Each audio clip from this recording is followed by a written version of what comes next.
ਸਤਿ ਸ਼੍ਰੀ ਅਕਾਲ ਜੀ, ਮੈਂ ਹਾਂ ਹਰਜੋਤ ਕੌਰ ਤੇ ਤੁਹਾਡਾ ਸਾਰਿਆਂ ਦਾ ਸਵਾਗਤ ਕਰਦੀ ਹਾਂ ਜੀ ਪ੍ਰੋਗਰਾਮ ਖਬਰ ਪੜਤਾਲ, ਜਿਸ ਦੇ ਵਿੱਚ ਅਸੀਂ ਪੰਜਾਬ ਅਤੇ ਦੇਸ਼ ਦੇ ਖਾਸ ਮੁੱਦਿਆਂ ਦੇ ਉੱਪਰ ਚਰਚਾ ਕਰਦੇ ਹਾਂ ਤਾਂ ਕਿ ਅਸੀਂ ਹਰ ਖਬਰ ਦੀ ਤਹਿ ਤੱਕ ਜਾਈਏ ਤੇ ਜਾਣ ਸਕੀਏ ਕਿ ਇਹਨਾਂ ਖਬਰਾਂ ਪਿੱਛੇ ਅਸਲ ਪੱਖ ਕੀ ਮਾਇਨੇ ਰੱਖਦੇ ਨੇ। ਤੇ ਇਸ ਖਬਰਾਂ ਦੀ ਚਰਚਾ ਦੇ ਲਈ ਹਰ ਵਾਰ ਦੀ ਤਰ੍ਹਾਂ ਸਾਡੇ ਨਾਲ ਪ੍ਰੋਗਰਾਮ ਦੇ ਵਿੱਚ ਮੌਜੂਦ ਨੇ ਜੀ ਸੀਨੀਅਰ ਪੱਤਰਕਾਰ ਸੁਰਿੰਦਰ ਡੱਲਾ ਜੀ। ਬਹੁਤ ਬਹੁਤ ਸਵਾਗਤ ਹੈ ਡੱਲਾ ਜੀ ਪ੍ਰੋਗਰਾਮ ਦੇ ਵਿੱਚ।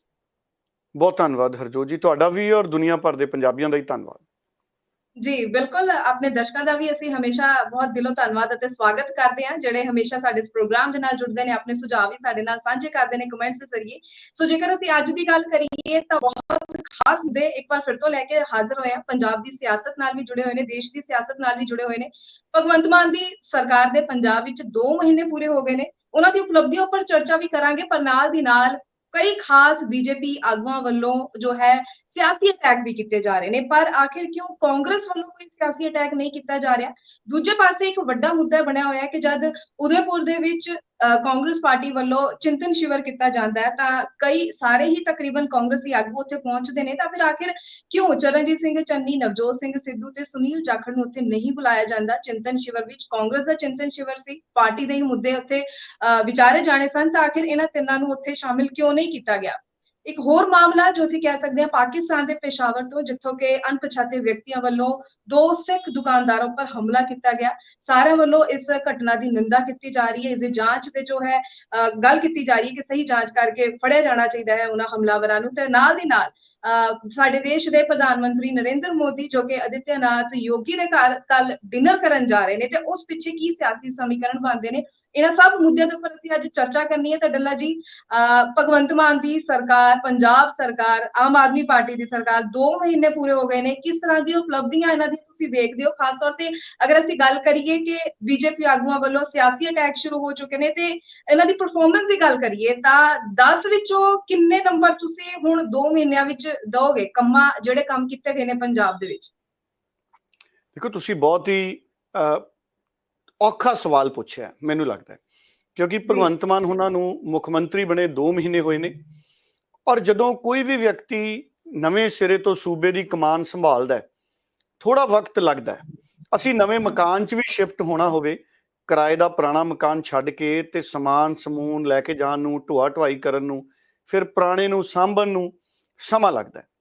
ਫਿਰ ਵੀ ਭਗਵੰਤ ਮਾਨ ਕਿਉਂਕਿ ਪਾਰਲੀਮੈਂਟ ਦੇ ਵਿੱਚ ਰਹੇ ਨੇ, ਦੂਜੀ ਵਾਰੀ ਉਹ ਪਾਰਲੀਮੈਂਟ ਦੇ ਵਿੱਚ ਸੀ ਜਦੋਂ ਉਹਨਾਂ ਨੇ ਅਸਤੀਫਾ ਦੇ ਕੇ ਮੁੱਖ ਮੰਤਰੀ ਦੀ ਸਹੁੰ ਚੁੱਕੀ ਹੈ, ਜਾਣਦੇ ਨੇ ਸਾਡੀ ਡੈਮੋਕ੍ਰੇਸੀ 'ਚ ਸਰਕਾਰੀ ਪ੍ਰਕਿਰਿਆ ਨੂੰ, ਪਾਰਲੀਮੈਂਟ ਦੀ ਪ੍ਰਕਿਰਿਆ ਨੂੰ ਜਾਣਦੇ ਨੇ, ਵਿਧਾਨ ਸਭਾ ਦੀ ਪ੍ਰਕਿਰਿਆ ਵੀ ਸਮਝ ਆ ਉਹਨਾਂ ਨੂੰ।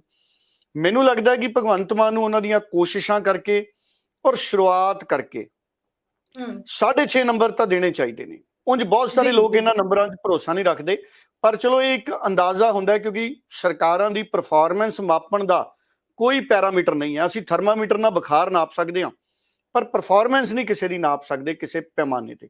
6.5 ਨੰਬਰ ਮੈਂ ਜ਼ਰੂਰ 10 ਦੇ ਵਿੱਚੋਂ ਦੇਣਾ ਚਾਹੂੰਗਾ, ਕਿਉਂਕਿ ਕੋਸ਼ਿਸ਼ਾਂ ਭਗਵੰਤ ਮਾਨ ਨੇ ਚੰਗੀਆਂ ਕੀਤੀਆਂ ਨੇ। ਦੇਖੋ, ਹੁਣ ਵਿਧਾਨ ਸਭਾ ਦਾ ਸੈਸ਼ਨ ਆਉਣਾ ਮਹੀਨੇ ਦੇ ਵਿੱਚ ਉਸ ਵਿਧਾਨ ਸਭਾ ਦੇ ਸੈਸ਼ਨ 'ਚ ਬਹੁਤ ਵੱਡਾ ਟੈਸਟ ਹੈ ਭਗਵੰਤ ਮਾਨ ਦਾ। ਭਗਵੰਤ ਮਾਨ ਸਾਹਿਬ ਕਹਿੰਦੇ ਸੀ 35-36 ਹਜ਼ਾਰ ਜਿਹੜੇ ਮੁਲਾਜ਼ਮ ਨੇ ਮੈਂ ਪੱਕੇ ਕਰਨੇ ਨੇ। ਉਹਨਾਂ ਨੇ ਦੂਜੇ ਤੀਜੇ ਦਿਨ 19 ਮਾਰਚ ਨੂੰ ਜਿਹੜਾ ਸਹੁੰ ਚੱਕਣ ਤੋਂ ਬਾਅਦ, ਮੁੱਖ ਮੰਤਰੀ ਬਣਨ ਤੋਂ ਬਾਅਦ ਵੱਡੇ ਐਲਾਨ ਕੀਤੇ ਸੀ, ਉਹਨਾਂ ਚੋਂ ਇੱਕ ਸੀ। ਇੱਕ ਤਾਂ ਉਹਨਾਂ ਨੇ ਕਿਹਾ ਸੀ 25,000 ਨੌਕਰੀਆਂ, ਉਹ ਉਹਨਾਂ ਨੇ ਐਲਾਨ ਕਰਤਾ, ਨੋਟੀਫਿਕੇਸ਼ਨ ਜਾਰੀ ਹੋ ਰਹੇ ਨੇ। ਹੁਣ ਉੱਥੇ ਸਵਾਲ ਇਹ ਹੈ ਕਿ ਇਹ 25,000 ਨੌਕਰੀਆਂ ਕੀ ਸਰਕਾਰੀ ਸਕੇਲ ਤੇ ਹੋਣਗੀਆਂ ਜਾਂ ਇਹ ਸਾਰੇ ਮੁਲਾਜ਼ਮ ਕੱਚੇ ਭਰਤੀ ਕੀਤੇ ਜਾਣੇ ਆ? ਅਸਲ ਗੱਲ ਭੇਦ ਇੱਥੇ ਹੈ। ਜਿੱਦਾਂ ਹੀ ਸਾਰੀਆਂ ਨੌਕਰੀਆਂ ਖੁੱਲ ਜਾਣਗੀਆਂ, 2-4 ਦਿਨਾਂ 'ਚ ਕਲੈਰਿਟੀ ਆ ਜਾਏਗੀ।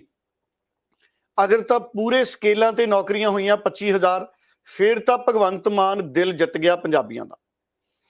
ਅਗਰ ਫਿਰ ਉਹੀ ਗੱਲ ਹੋਈ ਵੀ ਇਹ ਸਾਰੇ ਕੱਚੇ ਭਰਤੀ ਕੀਤੇ ਜਾਣੇ ਨੇ ਤੇ 3-3 ਸਾਲਾਂ ਲਈ ਇਹਨਾਂ ਨੂੰ ਉਹੀ ਤਨਖਾਹ ਦਿੱਤੀ ਜਾਣੀ ਹੈ, ਕਿਸੇ ਨੂੰ 10,000, ਕਿਸੇ ਨੂੰ 8,000, ਕਿਸੇ ਨੂੰ 16,000, 3-3 ਸਾਲਾਂ ਲਈ, ਮਤਲਬ ਪੱਕੇ ਸਕੇਲ ਨਹੀਂ ਮਿਲਣੇ। ਫਿਰ ਇੱਕ ਨਵਾਂ ਵਿਵਾਦ ਪੰਜਾਬ 'ਚ ਖੜਾ ਹੋਊਗਾ, ਕ੍ਰਿਟਿਸਿਜ਼ਮ ਦਾ, ਨੁਕਤਾਚੀਨੀ ਦਾ। ਡੈਮੋਕ੍ਰੇਸੀ 'ਚ ਹੱਕ ਹੈ ਸਾਰਿਆਂ ਨੂੰ। ਦੂਜਾ, ਅਗਰ ਤਾਂ ਬਜਟ ਸੈਸ਼ਨ ਦੇ ਵਿੱਚ 36,000 ਕੱਚੇ ਮੁਲਾਜ਼ਮਾਂ ਨੂੰ ਕਾਨੂੰਨ ਬਣਾ ਕੇ ਭਗਵੰਤ ਮਾਨ ਪੱਕਾ ਕਰ ਗਏ, ਕਿਉਂਕਿ ਇਹ ਕੰਮ ਪਹਿਲਾਂ ਚਰਨਜੀਤ ਚੰਨੀ ਨੇ ਵੀ ਕਿਹਾ ਸੀ ਵੀ ਪੱਕੇ ਕਰਤੇ ਹੋਏ ਨਹੀਂ। ਉਹ ਕਹਿੰਦੇ ਫਾਈਲ ਗਈ ਹੈ, ਗਵਰਨਰ ਸਾਹਿਬ ਨੇ ਸਾਈਨ ਨਹੀਂ ਕੀਤੇ। ਉਸ ਤੋਂ ਪਹਿਲਾਂ ਬਿਲकुल ਪ੍ਰਕਾਸ਼ ਸਿੰਘ ਬਾਦਲ ਵੀ 2017 ਚ ਜਾਂਦੇ ਜਾਂਦੇ ਕਹਿ ਗਏ ਸੀ ਅਸੀਂ ਪੱਕੇ ਕਰਤੇ, ਉਹ ਹੋਏ ਕਦੇ ਨਹੀਂ। ਹੁਣ ਇਹ ਦੋ ਵੱਡੇ ਕੰਮ ਨੇ ਭਗਵੰਤ ਮਾਨ ਅੱਗੇ। ਵਿਧਾਨ ਸਭਾ ਸੈਸ਼ਨ ਚ ਪਤਾ ਲੱਗਣਗੇ, ਨੌਕਰੀਆਂ ਕੱਚੀਆਂ ਨੇ ਪੱਕੀਆਂ ਨੇ, ਇਹ ਮੈਨੂੰ ਲੱਗਦਾ ਹਫ਼ਤੇ 10 ਦਿਨਾਂ ਚ ਪੂਰੀ ਕਲੈਰਿਟੀ ਆ ਜਾਏਗੀ ਕੱਲੇ ਕੱਲੇ ਮਹਿਕਮੇ ਦੀ। ਇਸ ਕਰਕੇ ਮੈਂ 6.5 ਨੰਬਰ ਹਾਲ ਦੀ ਘੜੀ ਦੇ ਰਿਹਾ ਹਰਜੋਤ ਜੀ। ਪਰ ਵਿਰੋਧੀ ਬੜੇ ਹਮਲਾਵਰ ਹੋਏ ਪਏ ਨੇ, ਜਿਹੜੇ ਵਿਰੋਧੀ ਨੇ। ਮੈਂ ਭਗਵੰਤ ਮਾਨ ਦੀਆਂ ਬਹੁਤ ਸਾਰੀਆਂ ਕੋਸ਼ਿਸ਼ਾਂ ਤੋਂ ਸੰਤੁਸ਼ਟ ਹਾਂ। ਜੇਲ੍ਹਾਂ 'ਚ ਉਹਨਾਂ ਨੇ ਵੀਆਈਪੀ ਕਲਚਰ ਖਤਮ ਕਰਨ ਦੀ ਗੱਲ ਕਹੀ ਹੈ, ਸਿਕਿਉਰਿਟੀ ਬੇਮਤਲਬ ਦੀ ਸਿਕਿਉਰਿਟੀ ਉਹਨਾਂ ਨੇ ਵਾਪਸ ਬੁਲਾਈ ਹੈ, ਪੰਚਾਇਤੀ ਜ਼ਮੀਨਾਂ ਛੁਡਾਈਆਂ ਜਾ ਰਹੀਆਂ ਨੇ, ਉਹ ਠੀਕ ਹੈ ਹਜੇ ਵੱਡੇ ਲੋਕ। ਸੋ ਜਿਹੜੇ ਵੱਡੇ ਅਫਸਰ ਨੇ ਉਹਨਾਂ ਤੇ ਜਦੋਂ ਹੱਥ ਪਾਉਣਗੇ, ਜਦੋਂ ਵੱਡੇ ਵੱਡੇ ਪੋਲੀਟੀਕਲ ਲੀਡਰ ਜਿਨ੍ਹਾਂ ਨੇ ਮੋਹਾਲੀ ਚੰਡੀਗੜ੍ਹ ਦੇ ਆਲੇ ਦੁਆਲੇ ਸਰਕਾਰੀ ਜ਼ਮੀਨਾਂ 'ਚ ਆਪਣੇ ਵੱਡੇ ਵੱਡੇ ਮਕਾਨ ਫਾਰਮ ਹਾਊਸ ਬਣਾਏ ਨੇ, ਜਦੋਂ ਉਹ ਖਾਲੀ ਕਰਾਏ ਜਾਣਗੇ ਫਿਰ ਭਗਵੰਤ ਮਾਨ 10 ਚੋਂ 10 ਨੰਬਰਾਂ ਦੇ ਹੱਕਦਾਰ ਹੋਣਗੇ। ਹਜੇ ਕੋਸ਼ਿਸ਼ ਭਗਵੰਤ ਮਾਨ ਨੇ ਇਮਾਨਦਾਰੀ ਦੇ ਨਾਲ ਆਰੰਭੀ ਹੈ। ਜਿਹੜੇ ਰਾਜ ਸਭਾ 'ਚ 5 ਮੈਂਬਰ ਭੇਜੇ ਸੀ, ਉਹਨਾਂ ਦੇ ਵਿੱਚੋਂ ਘੱਟੋ ਘੱਟ 2 ਮੈਂਬਰ ਪੰਜਾਬ ਦੇ ਕਿਸਾਨ ਹੋਣੇ ਚਾਹੀਦੇ ਸੀ, ਦੋਵਾਂ ਚੋਂ, ਜਾਂ ਇੱਕ ਸਾਡਾ ਕੋਈ ਪੰਜਾਬ ਦਾ ਮੁੱਦਿਆਂ ਤੇ ਲੜਾਈ ਲੜਨ ਵਾਲਾ ਯੋਧਾ ਹੋਣਾ ਚਾਹੀਦਾ ਸੀ। ਕੋਈ ਵੀ ਹੁੰਦੇ, ਭਾਵੇਂ ਆਮ ਆਦਮੀ ਪਾਰਟੀ ਦੇ ਵਲੰਟੀਅਰ ਹੀ ਹੁੰਦੇ। ਆਮ ਆਦਮੀ ਪਾਰਟੀ ਦੇ ਬਹੁਤ ਸਾਰੇ ਸਿਆਣੇ ਵਲੰਟੀਅਰ ਨੇ। ਇਹ ਵੀ ਟੈਸਟ ਸੀ ਭਗਵੰਤ ਮਾਨ ਦਾ। ਪਰ ਹੁਣ ਇਹਦਾ ਇੱਕ ਹਿੱਸਾ ਬਾਕੀ ਹੈ। 2 ਰਾਜ ਸਭਾ ਦੀਆਂ ਸੀਟਾਂ ਪੈਂਡਿੰਗ ਨੇ। ਕੀ ਉਹਨਾਂ ਦੇ ਵਿੱਚ ਕਿਸਾਨ ਭੇਜਿਆ ਜਾਂਦਾ ਹੈ? ਕੀ ਉਹਨਾਂ ਦੇ ਵਿੱਚ ਕੋਈ ਐਨਆਰਆਈ ਭੇਜਿਆ ਜਾਂਦਾ ਹੈ? ਭਾਵੇਂ ਵਲੰਟੀਅਰ ਆਮ ਆਦਮੀ ਪਾਰਟੀ ਦੇ ਕਿਸਾਨ ਤੇ ਐਨਆਰਆਈ ਨੂੰ ਭੇਜ ਲਓ, ਇਹ ਲੋਕਾਂ ਦੀ ਭਾਵਨਾ ਹੈ। ਹਾਲਾਂਕਿ ਬਹੁਤ ਸਾਰੇ ਲੋਕ ਬੜੇ ਸਤਿਕਾਰ ਨਾਲ ਕਹਿੰਦੇ ਨੇ ਕਿ ਬੀਬੀ ਖਾਲੜਾ ਨੂੰ ਭੇਜਿਆ ਜਾਣਾ ਚਾਹੀਦਾ, ਕਿਉਂਕਿ ਇੱਕ ਵਾਰੀ ਭਗਵੰਤ ਮਾਨ ਉਹਨਾਂ ਨੇ ਜ਼ਿਕਰ ਕੀਤਾ ਸੀ। ਸੋ ਅਗਰ ਭਗਵੰਤ ਮਾਨ ਬੀਬੀ ਖਾਲੜਾ ਉਹਨਾਂ ਨੂੰ, ਅਗਰ ਬੀਬੀ ਖਾਲੜਾ ਜੀ ਸਹਿਮਤ ਨੇ, ਸਾਡੇ ਬੜੇ ਸਤਿਕਾਰਯੋਗ ਨੇ, ਅਗਰ ਉਹ ਸਹਿਮਤ ਨੇ ਤੇ ਭਗਵੰਤ ਮਾਨ ਉਹਨਾਂ ਨੂੰ ਭੇਜ ਦਿੰਦੇ ਨੇ, ਮੈਂ ਕਹਿੰਦਾ ਪੰਜਾਬ ਦੇ ਲੋਕ ਬਹੁਤ ਜ਼ਿਆਦਾ ਹੋਰ ਸਤਿਕਾਰ ਕਰਨਗੇ ਭਗਵੰਤ ਮਾਨ ਦਾ, ਦਿਲੋਂ ਪਲਕਾਂ ਦਿਖਾ ਲੈਣਗੇ ਭਗਵੰਤ ਮਾਨ ਨੂੰ, ਅਗਰ ਇਹ ਫੈਸਲੇ ਹੁੰਦੇ ਨੇ। ਸੋ ਇਹਨਾਂ ਫੈਸਲਿਆਂ ਦੇ ਲਈ ਬਹੁਤ ਵੱਡੇ ਜਿਗਰੇ ਇੱਛਾ ਸ਼ਕਤੀਆਂ ਚਾਹੀਦੀਆਂ ਨੇ ਹਰਜੋਤ ਜੀ। ਭਗਵੰਤ ਮਾਨ ਚੋਂ ਸਾਨੂੰ ਨਜ਼ਰ ਆਉਂਦੀਆਂ ਨੇ, ਉਹ ਤਾਕਤ ਨਜ਼ਰ ਆਉਂਦੀ ਹੈ। ਭਗਵੰਤ ਮਾਨ ਹੁਣ ਉਸ ਤਰ੍ਹਾਂ ਦਾ ਲੀਡਰ ਨਹੀਂ ਹੈ ਜਿਹੜਾ ਦਿੱਲੀ ਤੋਂ ਦਬ ਕੇ ਚੱਲੂਗਾ। ਦਿੱਲੀ ਦੀ ਆਪਣੀ ਹੋਂਦ ਹੈ, ਪੰਜਾਬ ਦੀ ਆਪਣੀ ਹੋਂਦ ਹੈ। ਮੈਨੂੰ ਲੱਗਦਾ ਭਗਵੰਤ ਮਾਨ ਪੰਜਾਬ ਦੀ ਹੋਂਦ ਨਾਲ ਅੱਗੇ ਵਧ ਰਹੇ ਨੇ। ਸ਼ੁਰੂਆਤ 'ਚ ਲੱਗਿਆ ਸੀ ਕਿ ਭਗਵੰਤ ਮਾਨ ਕਿਤੇ ਦਿੱਲੀ ਤਾਂ ਨਹੀਂ ਹਾਵੀ ਹੋਗੀ, ਪਰ ਉਹ ਭਗਵੰਤ ਮਾਨ ਨੇ ਕਰਤਾ ਬੈਲੈਂਸ। ਹੁਣ ਭਗਵੰਤ ਮਾਨ ਸ਼ੁੱਧ ਪੰਜਾਬ ਦੇ ਮੁੱਖ ਮੰਤਰੀ ਦੀ ਤਰ੍ਹਾਂ ਪ੍ਰਭਾਵ ਦੇ ਰਹੇ ਨੇ। ਇਸ ਕਰਕੇ ਮੈਂ 6.5 ਨੰਬਰ ਦਿੱਤੇ ਨੇ।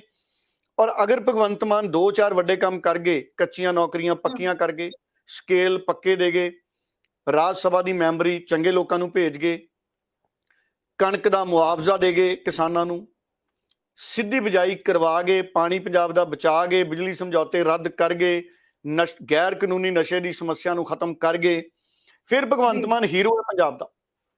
ਜੀ ਬਿਲਕੁਲ ਸਹੀ ਕਿਹਾ ਤੁਸੀਂ, ਕਿਉਂਕਿ ਭਗਵੰਤ ਮਾਨ ਇਸ ਸਮੇਂ ਤੱਕ ਜੋ ਅਸੀਂ ਕਹਿ ਸਕਦੇ ਹਾਂ ਕਿ ਮੁੱਖ ਮੰਤਰੀ ਵਜੋਂ ਬੜੇ ਹੀ ਸੁਲਝੇ ਹੋਏ ਨਜ਼ਰ ਆ ਰਹੇ ਨੇ, ਔਰ ਬੜੀ ਬਰੀਕੀ ਦੇ ਨਾਲ ਜਿਹੜੀਆਂ ਗੱਲਾਂ ਉਹਨਾਂ ਨੇ ਚੋਣਾਂ ਤੋਂ ਪਹਿਲਾਂ ਕਹੀਆਂ ਸੀ ਉਹਨਾਂ ਨੂੰ ਪੂਰਾ ਕਰਨ ਦੀ ਕੋਸ਼ਿਸ਼ ਵੱਲ ਵਧਦੇ ਜ਼ਰੂਰ ਨਜ਼ਰ ਆ ਰਹੇ ਨੇ। ਪਰ ਕਿਸ ਤਰੀਕੇ ਨਾਲ ਦੇਖਦੇ ਹੋ ਕਿ ਜਿਵੇਂ ਅਸੀਂ ਮੈਂ ਪਹਿਲਾਂ ਵੀ ਗੱਲ ਕੀਤੀ ਹੈ ਕਿ ਕਈ ਬੀਜੇਪੀ ਆਗੂਆਂ ਵੱਲੋਂ ਤਾਂ ਸਿਆਸੀ ਅਟੈਕ ਕੀਤੇ ਜਾ ਰਹੇ ਨੇ, ਪਰ ਕਾਂਗਰਸ ਵੱਲੋਂ ਕੋਈ ਸਿਆਸੀ ਅਟੈਕ ਨਹੀਂ ਹੈ। ਜ਼ਿਆਦਾਤਰ ਜੋ ਕਾਂਗਰਸੀ ਆਗੂ ਨੇ ਉਹ ਚਿੰਤਨ ਸ਼ਿਵਰ ਦਾ ਹਿੱਸਾ ਬਣਨ ਗਏ ਸੀ। ਅਗਰ ਅਸੀਂ ਨਵਜੋਤ ਸਿੱਧੂ ਦੀ ਗੱਲ ਕਰੀਏ, ਉਹ ਪੰਜਾਬ ਦੇ ਮੁੱਦਿਆਂ ਦੇ ਉੱਪਰ ਹੀ ਡਟੇ ਹੋਏ ਨੇ। ਜਿਵੇਂ ਪਹਿਲਾਂ ਪੰਜਾਬ ਦੇ ਮੁੱਦਿਆਂ ਦੀ ਗੱਲ ਕਰ ਰਹੇ ਸੀ, ਅਸੀਂ ਦੇਖ ਰਹੇ ਹਾਂ ਕਿ ਕੁਝ ਦਿਨਾਂ ਤੋਂ ਜਿਵੇਂ ਉਹ ਨਸ਼ੇ ਕਰਕੇ ਕੁਝ ਨੌਜਵਾਨਾਂ ਦੀ ਜਿਨ੍ਹਾਂ ਦੀ ਮੌਤ ਹੋਈ, ਉਹਨਾਂ ਦੇ ਘਰਾਂ ਵਿੱਚ ਵੀ ਗਏ ਤੇ ਨਾਲ ਮਾਨ ਸਰਕਾਰ ਨੂੰ ਜੋ ਹੈ ਨਸ਼ਿਆਂ ਤੋਂ ਨਿਜਾਤ ਲਈ ਕੁਝ ਨੁਕਤੇ ਵੀ ਸਾਂਝੇ ਕਰਦੇ ਨਜ਼ਰ ਆਏ ਕਿ ਕਿਸ ਤਰੀਕੇ ਨਾਲ ਅਸੀਂ ਪੰਜਾਬ ਨੂੰ ਜੋ ਹੈ ਨਸ਼ੇ ਦੀ ਦਲਦਲ ਵਿੱਚੋਂ ਕੱਢ ਸਕਦੇ ਹਾਂ।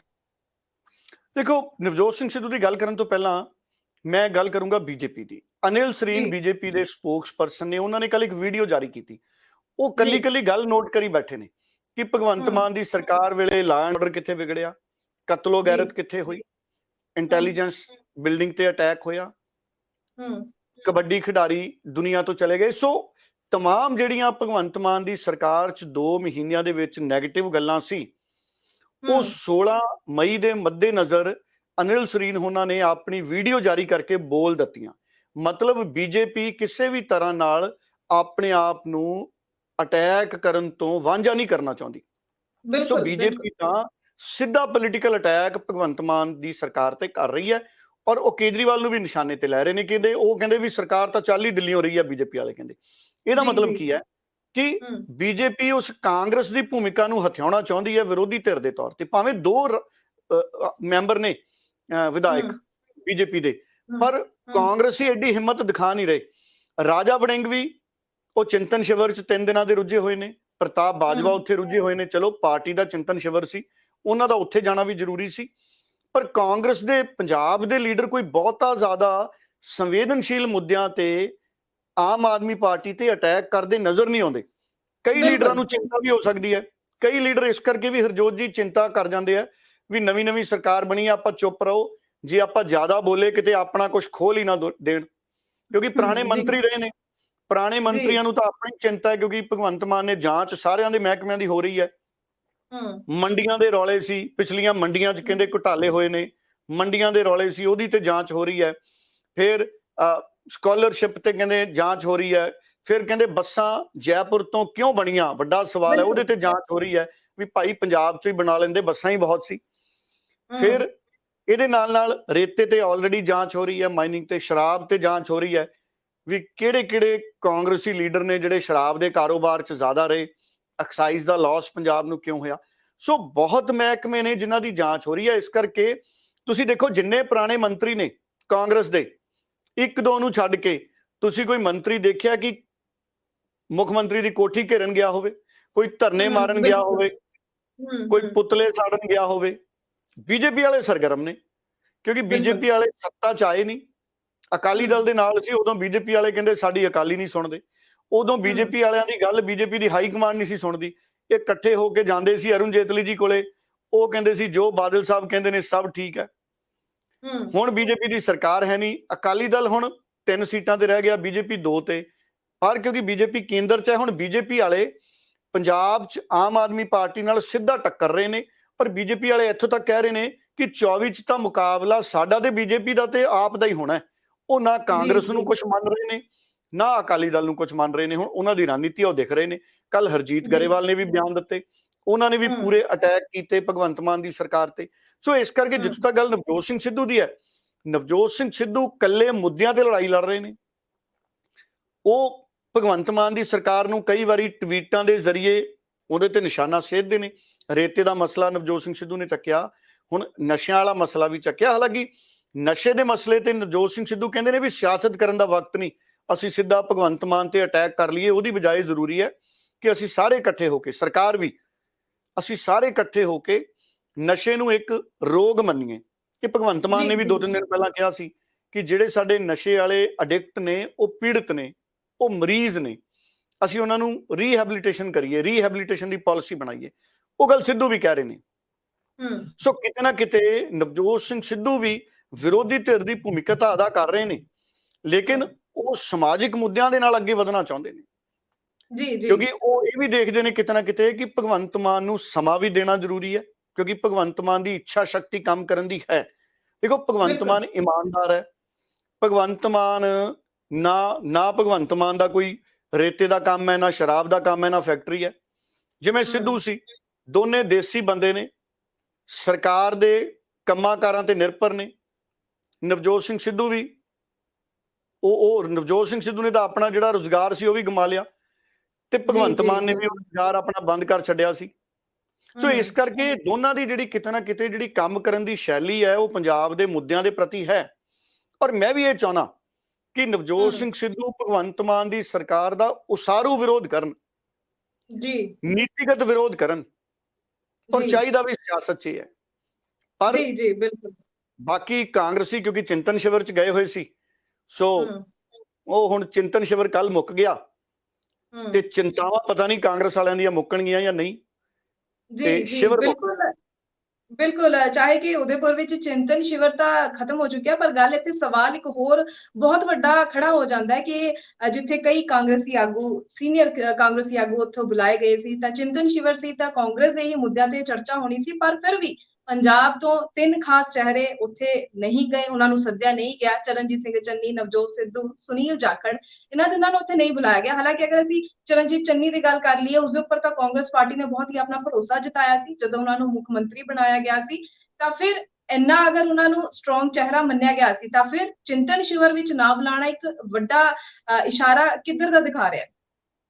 ਦੇਖੋ, ਤੁਸੀਂ ਬਹੁਤ ਹੀ ਗੰਭੀਰ ਸਵਾਲ ਹਰਜੋਤ ਜੀ ਚੱਕਿਆ। ਜੀ ਇਹ ਗੱਲ ਹੋ ਸਕਦੀ ਹੈ ਕਿ ਕਾਂਗਰਸ ਦੇ ਚਿੰਤਨ ਸ਼ਿਵਰ ਦੇ ਲਈ ਕੋਈ ਵਿਸ਼ੇਸ਼ ਪ੍ਰੋਟੋਕਾਲ ਹੋਵੇ ਕਿ ਅਸੀਂ ਜੀ ਇਹਨਾਂ ਅਹੁਦੇਦਾਰਾਂ ਨੂੰ ਬੁਲਾਉਣਾ ਹੈ। ਕਿਉਂਕਿ ਦੇਖੋ ਹੁਣ ਨਾ ਨਵਜੋਤ ਸਿੰਘ ਸਿੱਧੂ ਕੋਲੇ ਕੋਈ ਅਹੁਦਾ ਹੈ, ਨਾ ਜੀ ਚਰਨਜੀਤ ਚੰਨੀ ਕੋਲੇ ਕੋਈ ਅਹੁਦਾ ਹੈ, ਨਾ ਸੁਨੀਲ ਜਾਖੜ ਸਾਹਿਬ ਕੋਲੇ ਕੋਈ ਅਹੁਦਾ ਹੈ। ਹਮ, ਪਰ ਜਦੋਂ ਕਾਂਗਰਸ ਪਾਰਟੀ ਚਿੰਤਾ ਕਰ ਰਹੀ ਹੈ ਤੇ ਫਿਰ ਕੱਲੇ ਚਿੰਤਨ ਕਰ ਰਹੀ ਹੈ ਤੇ ਫਿਰ ਕੱਲੇ ਅਹੁਦੇਦਾਰਾਂ ਨਾਲ ਚਿੰਤਨ ਕਾਹਦਾ। ਰਾਜਾ ਬਿਲਕੁਲ ਵੜਿੰਗ ਜੀ ਤਾਂ ਹੁਣ ਪ੍ਰਧਾਨ ਬਣੇ ਨੇ, ਨਾਲੇ ਰਾਜਾ ਵੜਿੰਗ ਜੀ ਤਾਂ ਆਪ ਕਹਿੰਦੇ ਰਹੇ ਨੇ ਵੀ ਮੇਰੇ ਖਿਲਾਫ ਸਾਰੇ ਬਾਦਲ ਇਕੱਠੇ ਹੋ ਗਏ। ਹਮ, ਰਾਜਾ ਵੜਿੰਗ ਜੀ ਨੇ ਤਾਂ ਆਪ ਇੱਕ ਅੱਧਾ ਦਿਨ ਪਹਿਲਾਂ ਸੱਦਾ ਦਿੱਤਾ ਸੀ ਵੀ ਕੋਈ ਬਾਦਲ ਨਹੀਂ ਜਿੱਤਣਾ ਚਾਹੀਦਾ। ਹਮ, ਤੇ ਹੁਣ ਰਾਜਾ ਵੜਿੰਗ ਜੀ ਚਿੰਤਨ ਸ਼ਿਵਰ 'ਚ ਹੈਗੇ ਨੇ, ਉਹ ਇਸ ਕਰਕੇ ਹੋਣਗੇ ਸ਼ਾਇਦ ਕਿਉਂਕਿ ਉਹ ਪ੍ਰਧਾਨ ਨੇ ਤੇ ਜੀ ਪ੍ਰਤਾਪ ਬਾਜਵਾ ਜੀ ਵਿਰੋਧੀ ਧਿਰ ਦੇ ਲੀਡਰ ਨੇ। ਪਰ ਇਹਦਾ ਮਤਲਬ ਹੈ ਕਿ ਚਰਨਜੀਤ ਚੰਨੀ, ਸੁਨੀਲ ਜਾਖੜ ਤੇ ਨਵਜੋਤ ਸਿੰਘ ਸਿੱਧੂ, ਕੀ ਕਾਂਗਰਸ ਦੀ ਪਾਰਟੀ ਇਹਨਾਂ ਨੂੰ ਉਦੈਪੁਰ ਦੇ ਚਿੰਤਨ ਸ਼ਿਵਰ 'ਚ ਨਾ ਬੁਲਾ ਕੇ ਇਹ ਪ੍ਰਭਾਵ ਦੇਣਾ ਚਾਹੁੰਦੀ ਹੈ ਵੀ ਤੁਹਾਡੀ ਹੁਣ ਸਾਨੂੰ ਕੋਈ ਬਹੁਤੀ ਜ਼ਿਆਦਾ ਜ਼ਰੂਰਤ ਨਹੀਂ ਹੈ? ਬਿਲਕੁਲ ਕੀ ਇਹ ਜੀ ਸਾਰੇ ਲੋਕਾਂ ਨੂੰ ਕਾਂਗਰਸ ਨੇ ਜਿੰਨੀ ਕੁ ਲੋੜ ਸੀ, ਜਿੰਨੀ ਕੁ ਉਪਯੋਗਤਾ ਸਮਝਦੇ ਸੀ, ਉਹਨਾਂ ਕੁ ਮੌਕਾ ਦੇ ਲਿਆ? ਹਮ, ਫਿਰ ਮੈਂ ਇੱਕ ਗੱਲ ਤੋਂ ਬੜਾ ਹੈਰਾਨ ਹਾਂ ਕਿ ਚਰਨਜੀਤ ਚੰਨੀ ਨੂੰ ਤਾਂ ਮੁੱਖ ਮੰਤਰੀ ਦਾ ਚਿਹਰਾ ਇੱਕੋ ਵਾਰ ਬਣਾਇਆ ਸੀ ਤੇ ਰਾਹੁਲ ਗਾਂਧੀ ਜੀ ਦੀ ਅਗਵਾਈ 'ਚ, ਸੋਨੀਆ ਗਾਂਧੀ ਜੀ ਦੀ ਅਗਵਾਈ 'ਚ ਤਾਂ ਕਿੰਨੀਆਂ ਚੋਣਾਂ ਪਿਛਲੇ ਸਮੇਂ 'ਚ ਹੋਈਆਂ। ਜੀ ਫਿਰ ਜੀ ਆ ਜਿਹੜੇ ਯੂਪੀ ਦੀਆਂ ਚੋਣਾਂ ਸੀ, ਯੂਪੀ ਦੀਆਂ ਚੋਣਾਂ 'ਚ ਸੁਨੀਲ ਜਾਖੜ ਜੀ ਨੇ ਪੂਰੇ ਖੁਲਾਸੇ ਤਾਂ ਕਰਤੇ ਹਮ, ਵੀ 2 ਹੀ ਸੀਟਾਂ ਜਿੱਤੀਆਂ ਨੇ ਤੇ ਕਿੰਨਿਆਂ ਦੀਆਂ ਜ਼ਮਾਨਤਾਂ ਜ਼ਬਤ ਹੋ ਗਈਆਂ। ਮੈਨੂੰ ਤਾਂ ਦੱਸਦਿਆਂ ਨੂੰ ਹੀ ਸੰਗ ਲੱਗਦੀ ਹੈ। ਕਈ ਵਾਰੀ ਕੋਈ ਜੀ ਕਾਂਗਰਸ ਦਾ ਜੀ ਕੋਈ ਬਹੁਤ ਕਮਿਟਡ ਵਲੰਟੀਅਰ ਹੁੰਦਾ, ਉਹਦੀ ਜਿਹੜੀ ਸੋਚ ਹੈ ਹਮ, ਉਹ ਬਹੁਤ ਸਮਰਪਿਤ ਹੁੰਦੇ ਨੇ ਕਾਂਗਰਸ ਪਾਰਟੀ ਨੂੰ ਬਹੁਤ ਸਾਰੇ ਲੋਕ। ਹਮ, ਸੋ ਦੇਸ਼ ਨੂੰ ਆਜ਼ਾਦ ਕਰਾਉਣ ਵਾਲੀ ਪਾਰਟੀ ਦੇ ਤੌਰ ਤੇ ਕਾਂਗਰਸ ਪਾਰਟੀ ਜਾਣੀ ਜਾਂਦੀ ਹੈ। ਔਰ ਅੱਜ ਸਥਿਤੀ ਇਹ ਹੈ ਕਿ ਕਾਂਗਰਸ 'ਚ ਯੂਪੀ ਦੇ ਬਹੁਤ ਸਾਰੇ ਕੈਂਡੀਡੇਟਾਂ ਨੂੰ 2000 ਤੋਂ ਵੱਧ ਵੋਟਾਂ ਨਹੀਂ ਪਈਆਂ। ਹਮ, ਔਰ ਉਹਦਾ ਕਾਰਨ ਕੀ ਹੈ? ਕੀ ਉਹਦਾ ਕਾਰਨ ਇਹੀ ਤਾਂ ਨਹੀਂ ਕਿ ਕਾਂਗਰਸ ਜਿਹੜੇ ਉਹਨਾਂ ਦੇ ਚੰਗੇ ਲੀਡਰ ਸੀ, ਨੀਤੀਗਤ ਗੱਲਾਂ ਕਰਦੇ ਸੀ, ਕਰਪਸ਼ਨ ਦੇ ਖਿਲਾਫ ਗੱਲਾਂ ਕਰਦੇ ਸੀ, ਉਹਨਾਂ ਨੂੰ ਤਰਜੀਹ ਨਹੀਂ ਦੇ ਰਹੀ? ਜੋਤੀਰਾਦਿੱਤਿਆ ਸਿੰਧੀਆ ਛੱਡ ਕੇ ਚਲੇ ਗਏ। ਉਹ ਕਹਿੰਦੇ ਰਹੇ ਮੇਰੀ ਗੱਲ ਸੁਣ ਲਓ ਭਾਈ, ਕਿਸੇ ਨੇ ਸੁਣੀ ਨਹੀਂ। ਉਹ ਕਿੰਨੇ ਐਮਐਲਏ ਨਾਲ ਲੈ ਗਏ, ਉੱਥੇ ਸਰਕਾਰ ਹੀ ਪਲਟ ਗਈ ਮੱਧ ਪ੍ਰਦੇਸ਼ 'ਚ ਕਾਂਗਰਸ ਦੀ। ਬਿਲਕੁਲ ਬਿਲਕੁਲ ਤੇ ਸਚਿਨ ਪਾਇਲਟ ਵੀ ਮਸਾਂ ਕਹਿੰਦੇ ਜਾਂਦੇ ਜਾਂਦੇ ਹੀ ਬਚੇ ਆ। ਸਚਿਨ ਪਾਇਲਟ ਵੀ ਕਹਿੰਦੇ ਤਾਂ ਰਹਿ ਗਏ ਕਾਂਗਰਸ 'ਚ। ਮੈਂ ਚਰਚਾ ਸੁਣ ਰਿਹਾ ਸੀ ਕਈ ਬੁੱਧੀਜੀਵੀਆਂ ਦੀ, ਕਹਿੰਦੇ ਬੀਜੇਪੀ ਦਾ ਇੱਕ ਖੇਮਾ ਨਹੀਂ ਸੀ ਚਾਹੁੰਦਾ ਵੀ ਸਚਿਨ ਪਾਇਲਟ ਜੀ ਬੀਜੇਪੀ 'ਚ ਆ ਜਾਣ, ਉਹ ਤਾਂ ਰਹਿ ਗਏ। ਜਿਵੇਂ ਪੰਜਾਬ 'ਚ ਵੀ ਇੱਕ ਕਾਂਗਰਸ ਦਾ ਵੱਡਾ ਲੀਡਰ ਹੈ ਹਰਜੋਤ ਜੀ, ਉਹ ਤੁਹਾਡੇ ਮਾਲਵੇ ਦੇ ਲੁਧਿਆਣੇ 'ਚ ਹੈ। ਉਹ ਵੀ ਬੀਜੇਪੀ 'ਚ ਕਹਿੰਦੇ ਚੱਲਿਆ ਸੀ, ਪਰ ਬੀਜੇਪੀ ਦੇ ਲੀਡਰ ਨਹੀਂ ਸੀ ਚਾਹੁੰਦੇ ਉਹ ਬੀਜੇਪੀ 'ਚ ਆਵੇ। ਜੀ ਜੀ ਸੋ ਕਾਂਗਰਸ ਦੇ ਉਹ ਲੀਡਰ ਬੀਜੇਪੀ ਨੇ ਨਹੀਂ ਲਏ ਜਿਨ੍ਹਾਂ ਨੂੰ ਬੀਜੇਪੀ ਦੇ ਲੀਡਰ ਚਾਹੁੰਦੇ ਸੀ ਨਾ ਲਈਏ, ਨਹੀਂ ਤਾਂ ਬਹੁਤ ਲੀਡਰ ਹੋਰ ਨੇ ਜਿਹੜੇ ਜਾਣਾ ਚਾਹੁੰਦੇ ਸੀ ਬੀਜੇਪੀ ਦੇ ਵਿੱਚ। ਪਰ ਗੱਲ ਜਿਹੜੀ ਉਦੈਪੁਰ ਚਿੰਤਨ ਸ਼ਿਵਰ ਦੀ ਆ, ਉਹਦੇ 'ਚ ਵੀ ਕਈ ਗੱਲਾਂ ਨਿਕਲੀਆਂ ਨੇ, ਕਈ ਗੱਲਾਂ ਤੇ ਚਰਚਾ ਹੋਈ ਹੈ, ਕਈ ਅਧਿਕਾਰ ਕਾਂਗਰਸ ਵਰਕਿੰਗ ਕਮੇਟੀ ਨੂੰ ਦਿੱਤੇ। ਫਿਰ ਉੱਥੇ ਗੱਲ ਚੱਲੀ ਜੀ ਇੱਕ ਪਰਿਵਾਰ ਇੱਕ ਟਿਕਟ, ਇਹ ਆਪਣੇ ਆਪ ਦੇ ਵਿੱਚ ਬੜਾ ਪਚੀਦਾ ਮਾਮਲਾ ਹੈ। ਫਿਰ ਉਹਦੇ ਕਹਿੰਦੇ ਆਲੇ ਦੁਆਲੇ ਸ਼ਰਤਾਂ ਬੁਣ ਲਓ ਵੀ ਕੋਈ 5 ਸਾਲ ਪੁਰਾਣਾ ਹੈ, ਕੋਈ 10 ਸਾਲ ਪੁਰਾਣਾ ਹੈ, ਉਹਦੇ ਲਈ ਨਿਯਮ ਵੱਖਰੇ ਹੋ ਜਾਣਗੇ। ਕੋਈ ਅਗਰ ਪੁਰਾਣੇ ਸਮੇਂ ਤੋਂ ਪਾਰਲੀਮੈਂਟ ਜਾਂ ਵਿਧਾਨ ਸਭਾ ਦਾ ਮੈਂਬਰ ਰਿਹਾ ਤੇ ਉਹਨਾਂ ਲਈ ਨਿਯਮ ਕੋਈ ਹੋਰ ਸੋਚ ਲਓ। ਸੋ ਕੁੱਲ ਮਿਲਾ ਕੇ ਕਾਂਗਰਸ ਪਾਰਟੀ ਦੇ ਵਿੱਚ ਜਿਹੜੇ ਵੀ ਫਾਰਮੂਲੇ ਆਉਂਦੇ ਆ, ਉਹ ਜਿਹਨੂੰ ਫਿੱਟ ਹੁੰਦੇ ਨੇ ਉਸ ਹਿਸਾਬ ਨਾਲ ਘੜੇ ਜਾਂਦੇ ਨੇ। ਵੀ ਇਹ ਕੁਝ ਖਾਸ ਬੰਦਿਆਂ ਨੂੰ ਫਿੱਟ ਹੁੰਦੇ ਨੇ, ਉਹਦੇ ਹਿਸਾਬ ਨਾਲ ਘੜ ਲਏ ਜਾਂਦੇ ਨੇ। ਇਹ ਚਰਚਾਵਾਂ ਨੇ, ਐਲੀਗੇਸ਼ਨ ਵੀ ਕਹਿ ਲਓ ਪੋਲੀਟੀਕਲ ਪਾਰਟੀਆਂ ਦੇ। ਫਿਰ ਕਹਿੰਦੇ ਇਹ ਗੱਲ ਪੂਰੀ, ਕਈਆਂ ਨੇ ਇਹ ਗੱਲ ਰੱਖਤੀ ਜੀ, ਕਹਿੰਦੇ ਬੀਬੀ ਪ੍ਰਿੰਕਾ ਗਾਂਧੀ ਨੂੰ ਪ੍ਰਧਾਨ ਬਣਾ ਦੇਣਾ ਚਾਹੀਦਾ ਪਾਰਟੀ ਦਾ। ਹੁਣ ਯੂਪੀ ਦੀਆਂ ਫਿਰ ਕਈਆਂ ਨੇ ਵਿਰੋਧ ਤਾਂ ਨਹੀਂ ਕੀਤਾ, ਪਰ ਉਹ ਬਾਅਦ ਗੱਲ ਕਰਦੇ ਰਹੇ ਪੱਤਰਕਾਰਾਂ ਨਾਲ। ਉਹ ਕਹਿੰਦੇ ਯੂਪੀ 'ਚ ਤਾਂ ਬੀਬੀ ਪ੍ਰਿੰਕਾ ਗਾਂਧੀ ਜੀ ਦੀ ਅਗਵਾਈ 'ਚ ਆਪਾਂ ਚੋਣਾਂ ਲੜੀਆਂ ਸੀ, ਆਪਾਂ ਦੇਖੋ ਆਪਣਾ ਕੀ ਹਾਲ ਹੋਇਆ। ਸੋ ਜਿਹੜਾ ਤੁਹਾਡਾ ਮੂਲ ਸਵਾਲ ਸੀ ਨਵਜੋਤ ਸਿੰਘ ਸਿੱਧੂ, ਦੇਖੋ ਕਿਸਾਨੀ 6 ਕਮੇਟੀਆਂ ਬਣਾਈਆਂ ਸੀ ਉਹਨਾਂ ਨੇ, ਉਹਨਾਂ ਦੇ ਵਿੱਚੋਂ ਇੱਕ ਕਿਸਾਨੀ ਕਮੇਟੀ ਸੀ, ਉਹ 'ਚ ਭੁਪਿੰਦਰ ਹੁੱਡਾ ਜੀ ਵੀ ਸੀ, ਪ੍ਰਤਾਪ ਬਾਜਵਾ ਜੀ ਵੀ ਸੀ, ਬੜੀ ਚੰਗੀ ਗੱਲ ਹੈ।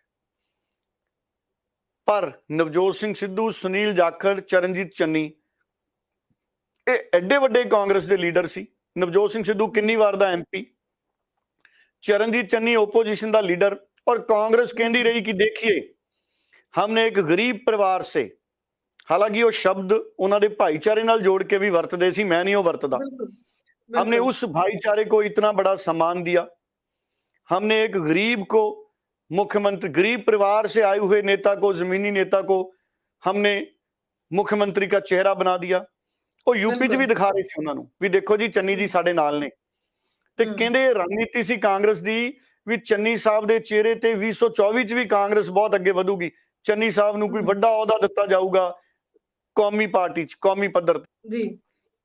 ਤੇ ਤੁਸੀਂ ਉਹਨਾਂ ਨੂੰ ਚਿੰਤਨ ਸ਼ਿਵਰ ਚ ਨਹੀਂ, ਮੈਂ ਕਹਿੰਦਾ ਲੱਖ ਪ੍ਰੋਟੋਕਾਲ ਵੱਖਰੇ ਹੋਣ, ਉਹਨਾਂ ਨੂੰ ਇੱਕ ਸਨਮਾਨ ਦੇ ਲਈ ਬੁਲਾਇਆ ਜਾ ਸਕਦਾ ਸੀ ਵੀ ਚਰਨਜੀਤ ਚੰਨੀ ਜੀ ਕੋਈ ਗੱਲ ਨਹੀਂ, ਤੁਸੀਂ ਸਰਕਾਰ ਨਹੀਂ ਬਣਾ ਸਕੇ, ਨਵਜੋਤ ਸਿੰਘ ਸਿੱਧੂ ਜੀ ਸਰਕਾਰ ਨਹੀਂ ਬਣੀ, ਜਾਖੜ ਸਾਹਿਬ ਨਹੀਂ ਬਣੀ ਸਰਕਾਰ, ਤੁਹਾਡੇ ਤਿੰਨਾਂ ਦਾ ਸਨਮਾਨ ਹੈ, ਤੁਹਾਡੇ ਤਿੰਨਾਂ ਦੇ ਚਿਹਰਿਆਂ ਤੇ ਅਸੀਂ ਚੋਣ ਲੜੇ ਸੀ, ਭਾਵੇਂ ਚੰਨੀ ਸਾਹਿਬ ਨੂੰ ਸੀਐਮ ਦਾ ਚਿਹਰਾ ਐਲਾਨ ਕੀਤਾ ਸੀ ਵੀ ਤੁਸੀਂ ਆਓ ਚਿੰਤਨ ਸ਼ਿਵਰ ਚ, ਇੱਕ ਦਿਨ ਬੁਲਾ ਲੈਂਦੇ, ਇੱਕ ਦਿਨ ਬੁਲਾ ਲੈਂਦੇ। ਸੋ ਪਰ ਗੱਲ ਇਹ ਹੈ ਨਾ ਜੀ ਕਿ ਹੁਣ ਉਹਨਾਂ ਦੀ ਪਾਰਟੀ ਹੈ ਜੀ, ਦੇਖੋ ਉਹਨਾਂ ਦੇ ਲੀਡਰ ਨੇ ਹਰਜੋਤ ਜੀ, ਉਹਨਾਂ ਦੇ ਫੈਸਲੇ ਨੇ, ਆਪਾਂ ਆਮ ਲੋਕ ਆ, ਆਪਾਂ ਤਾਂ ਚਲੋ ਜੋ ਆਪਾਂ ਨੂੰ ਠੀਕ ਲੱਗਦਾ ਆਪਾਂ ਆਪਣੀ ਗੱਲ ਕਰ ਲੈਂਦੇ ਆ, ਪਰ ਜਿਹੜੀ ਕਾਂਗਰਸ ਪਾਰਟੀ ਹੈ ਮੈਨੂੰ ਇਹ ਲੱਗਦਾ ਕਿ ਓਵਰਹਾਲ ਹੋਣ ਵਾਲੀ ਹੈ। ਕਾਂਗਰਸ ਪਾਰਟੀ 'ਚ ਬਹੁਤ ਵੱਡੇ ਵੱਡੇ ਬਦਲਾਅ ਹੋਣ ਵਾਲੇ ਨੇ। ਪਹਿਲੀ ਗੱਲ, ਕਾਂਗਰਸ ਪਾਰਟੀ ਨੂੰ ਪੱਕਾ ਪ੍ਰਧਾਨ ਚੁਣਨਾ ਪੈਣਾ, ਆਪਣਾ ਪਹਿਲਾਂ ਇੱਕ ਪੱਕਾ ਪ੍ਰਧਾਨ ਚੁਣ ਲੈਣ ਜੀ, ਤਾਂ ਕਿ ਲੋਕਾਂ ਨੂੰ ਪਤਾ ਲੱਗ ਜਾਏ ਵੀ ਇਹ ਇਹਨਾਂ ਦਾ ਪੱਕਾ ਪ੍ਰਧਾਨ ਹੈ। ਹੁਣ ਜਿਹੜੇ ਕਾਲਜ ਜਾਂ ਸਕੂਲ 'ਚ ਐਕਟਿੰਗ ਪ੍ਰਿੰਸੀਪਲ ਹੁੰਦਾ ਨਾ ਜੀ, ਉੱਥੇ ਉਹਨਾਂ ਨੂੰ ਕੋਈ ਸੀਰੀਅਸਲੀ ਲੈਂਦਾ ਹੀ ਨਹੀਂ, ਉਹ ਕਹਿੰਦਾ ਜੀ ਇਹ ਤਾਂ ਐਕਟਿੰਗ ਪ੍ਰਿੰਸੀਪਲ ਨੇ, ਇਹਨਾਂ ਨੇ ਬਾਅਦ ਦੇ ਵਿੱਚ ਸਾਡੇ ਨਾਲ ਹੀ ਰਹਿਣਾ। ਉਹ ਐਕਟਿੰਗ ਪ੍ਰਿੰਸੀਪਲ ਕਿਸੇ ਦੇ ਰੋਬ ਨਹੀਂ ਮਾਰਦਾ, ਕਿਉਂਕਿ ਰੋਬ ਦਾ ਮਤਲਬ ਹੈ ਕਿ ਹੁਕਮਾਂ ਨੂੰ ਸਖਤੀ ਨਾਲ ਲਾਗੂ ਨਹੀਂ ਕਰਾਉਂਦਾ, ਕਿਉਂਕਿ ਐਕਟਿੰਗ ਪ੍ਰਿੰਸੀਪਲ ਕਹਿੰਦਾ ਵੀ ਜੇ ਮੈਂ ਜ਼ਿਆਦਾ ਸਖਤੀ ਕਰੂੰਗਾ ਇਹਨਾਂ ਨੇ ਕਹਿਣਾ ਦੇਖੋ ਜੀ ਐਕਟਿੰਗ ਪ੍ਰਿੰਸੀਪਲ ਨੇ ਤੇ ਐਡੀ ਸਖਤੀ ਕਰੀ ਜਾਂਦੇ ਨੇ ਜਿਵੇਂ ਇਹਨਾਂ ਨੇ ਪੱਕੇ ਤੌਰ ਤੇ ਪ੍ਰਿੰਸੀਪਲ ਹੀ ਰਹਿਣਾ। ਇਸ ਕਰਕੇ ਕਾਂਗਰਸ ਪਾਰਟੀ ਨੂੰ ਚੁਣਨਾ ਚਾਹੀਦਾ ਆਪਣਾ ਪੱਕਾ ਪ੍ਰਧਾਨ। ਜਦੋਂ ਪੱਕਾ ਪ੍ਰਧਾਨ ਹੋਊਗਾ ਤੇ ਫਿਰ ਗੱਲ ਥੋੜੀ ਜਿਹੀ ਪੱਕੀ ਹੋਊਗੀ, ਨਹੀਂ ਤਾਂ ਕਾਂਗਰਸ 'ਚ ਜ਼ਿਆਦਾਤਰ ਗੱਲਾਂ ਕੱਚੀਆਂ ਹੀ ਲੱਗਦੀਆਂ ਨੇ। ਫਿਰ ਇੱਕ ਗੱਲ ਹੋਰ ਚੱਲੀ, ਕਹਿੰਦੇ ਜੀ ਪ੍ਰਧਾਨ ਨੂੰ 5 ਸਾਲ ਦੀ ਟਰਮ ਦਿਓ, ਕੋਈ ਵੀ ਅਹੁਦੇ ਤੇ ਕੋਈ ਵੀ ਵਿਅਕਤੀ 5 ਸਾਲ ਲਈ ਰਹੇ। ਮੈਂ ਕਹਿੰਦਾ 5 ਸਾਲ ਵੀ ਬਹੁਤ ਜ਼ਿਆਦਾ ਹੈ। ਜੇ 5 ਸਾਲ ਕੋਈ ਮੇਰੇ ਵਰਗਾ ਕਮਜ਼ੋਰ ਬੰਦਾ ਆ ਗਿਆ ਤੇ ਉਹ ਤਾਂ ਜਮਾਂ ਹਵਾ ਕੱਢ ਦੂ 5 ਸਾਲਾਂ 'ਚ ਜੀ। ਸੋ 5 ਸਾਲ ਦਾ ਸਮਾਂ ਬਹੁਤ ਜ਼ਿਆਦਾ ਹੁੰਦਾ, 2 ਸਾਲ ਦਾ ਸਮਾਂ ਘੱਟੋ ਘੱਟ ਲਓ, 2 ਸਾਲ ਦਾ ਸਮਾਂ ਬਹੁਤ ਹੁੰਦਾ। 5 ਸਾਲਾਂ 'ਚ ਕਿੰਨੇ ਉਡੀਕ 'ਚ ਹੁੰਦੇ ਨੇ, ਐਡੇ ਮਿਹਨਤ ਕਰਨ ਵਾਲੇ ਵਰਕਰ ਨੇ, ਲੀਡਰ ਨੇ, ਉਹਨਾਂ ਦੀਆਂ ਉਮਰਾਂ ਲੰਘ ਜਾਂਦੀਆਂ ਨੇ। ਮੈਂ ਇਹੋ ਜਿਹੇ ਲੀਡਰਾਂ ਨੂੰ ਜਾਣਦਾ ਹਰਜੋਤ ਜੀ, ਜਿਨ੍ਹਾਂ ਨੇ ਟਿਕਟ ਦੀ ਆਸ ਦੇ ਵਿੱਚ ਆਪਣੀ ਜ਼ਿੰਦਗੀ ਕੱਢ ਲਈ, 65 70 ਸਾਲ ਦੇ ਹੋ ਗਏ। ਉਹ ਜਵਾਹਰ ਲਾਲ ਨਹਿਰੂ ਵੇਲੇ ਦੇ, ਇੰਦਰਾ ਗਾਂਧੀ ਵੇਲੇ ਦੇ ਨਾਅਰੇ ਮਾਰਦੇ ਆ ਕਾਂਗਰਸ ਦੇ ਹੱਕ 'ਚ ਜੀ। ਉਹ ਕੋਈ ਪਾਰਟੀ ਕਿਸੇ ਦੀ ਸਰਕਾਰ ਆਵੇ, ਉਹ ਕਾਂਗਰਸ ਦਾ ਝੰਡਾ ਪੰਜੇ ਵਾਲਾ ਹੱਥ 'ਚ ਫੜ ਕੇ ਰੱਖਦੇ ਆ ਜੀ। ਉਹਨਾਂ ਨੂੰ ਟਿਕਟਾਂ ਨਹੀਂ ਮਿਲੀਆਂ ਕਦੀ, ਉਹ ਕਹਿੰਦੇ ਸਾਡਾ ਨਾਂ ਹੀ ਨਹੀਂ ਪਹੁੰਚਦਾ ਟਿਕਟ ਵਾਲੇ ਪੈਨਲ ਤੱਕ। ਤਾਂ ਸੋ ਜਦ ਤੱਕ ਕਾਂਗਰਸ ਇਹ ਬਦਲਾਅ ਨਹੀਂ ਕਰਦੀ ਤਦ ਤੱਕ ਕਾਂਗਰਸ ਦਾ ਉੱਠਣਾ ਬੜਾ ਔਖਾ ਹੈ, ਮੈਨੂੰ ਇਹ ਲੱਗਦਾ ਹੈ ਹਰਜੋਤ ਜੀ।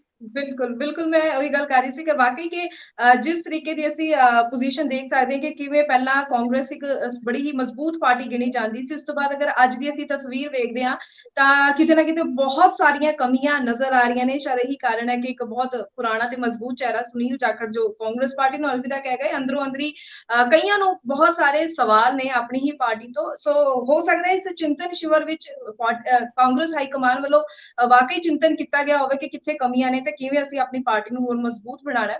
ਖੈਰ ਅਸੀਂ ਅੱਗੇ ਅਗਲੀ ਖਬਰ ਵੱਲ ਵਧੀਏ ਤਾਂ ਪਾਕਿਸਤਾਨ ਤੋਂ ਬੜੀ ਹੀ ਦੁੱਖ ਭਰੀ ਖਬਰ ਰਹੀ, ਜੋ ਕਿ ਪੇਸ਼ਾਵਰ ਤੋਂ ਕੁਝ ਅਣਪਛਾਤੇ ਵਿਅਕਤੀਆਂ ਨੇ 2 ਸਿੱਖਾਂ ਦੇ ਉੱਪਰ ਹਮਲਾ ਕੀਤਾ, ਗੋਲੀਆਂ ਮਾਰ ਕੇ ਉਹਨਾਂ ਦਾ ਕਤਲ ਕਰ ਦਿੱਤਾ ਗਿਆ। ਸੋ ਹਮੇਸ਼ਾ ਹੀ ਅਸੀਂ ਦੇਖਦੇ ਹਾਂ ਕਿ ਪਾਕਿਸਤਾਨ ਦੇ ਵਿੱਚ ਸਿੱਖਾਂ ਦੀ ਸੁਰੱਖਿਆ ਨੂੰ ਲੈ ਕੇ ਸਵਾਲ ਉੱਠਦੇ ਹੀ ਰਹਿੰਦੇ ਨੇ ਅਕਸਰ। ਸੋ ਪੰਜਾਬ ਦੇ ਵਿੱਚ ਵੀ ਜੋ ਹੈ ਇਸ ਘਟਨਾ ਨੂੰ ਮੰਦਭਾਗੀ ਕਿਹਾ ਜਾ ਰਿਹਾ ਹੈ। ਕਈ ਆਗੂਆਂ ਵੱਲੋਂ, ਮੁੱਖ ਮੰਤਰੀ ਪੰਜਾਬ ਵੱਲੋਂ ਵੀ ਇਸ ਘਟਨਾ ਦੀ ਨਿੰਦਾ ਕੀਤੀ ਗਈ ਹੈ। ਕਿਸ ਤਰੀਕੇ ਨਾਲ ਦੇਖਦੇ ਹੋ, ਕਿਉਂਕਿ ਪਾਕਿਸਤਾਨ ਵਿੱਚ ਅਸੀਂ ਹਮੇਸ਼ਾ ਹੀ ਨਾ ਘਟਨਾਵਾਂ ਤੋਂ ਇਹ ਸਾਬਿਤ ਹੁੰਦਾ ਹੈ ਕਿ ਸਿੱਖਾਂ ਦੀ ਸੁਰੱਖਿਆ ਇੱਕ ਵੱਡਾ ਸਵਾਲ ਜ਼ਰੂਰ ਬਣਿਆ ਹੋਇਆ ਪਾਕਿਸਤਾਨ ਦੇ ਵਿੱਚ। ਦੇਖੋ 2 ਸਿੱਖ ਭਰਾ ਜਿਹੜੇ ਨੇ ਉਹਨਾਂ ਦਾ ਪੇਸ਼ਾਵਰ 'ਚ ਜਿਸ ਤਰੀਕੇ ਨਾਲ ਦੁਨੀਆ ਤੋਂ ਗਏ ਨੇ, ਉਹਨਾਂ ਤੇ ਤਸ਼ੱਦਦ ਹੋਇਆ, ਇਹ ਬੜਾ ਨਿੰਦਣਯੋਗ ਹੈ। ਦੇਖੋ ਪਾਕਿਸਤਾਨ ਦੇ ਵਿੱਚ 2 ਘੱਟ ਗਿਣਤੀ ਨੇ ਵੱਡੇ ਤੌਰ ਤੇ ਜੀ, ਇੱਕ ਤਾਂ ਹਿੰਦੂ ਭਾਈਚਾਰਾ ਹੈ, ਇੱਕ ਸਿੱਖ ਭਾਈਚਾਰਾ।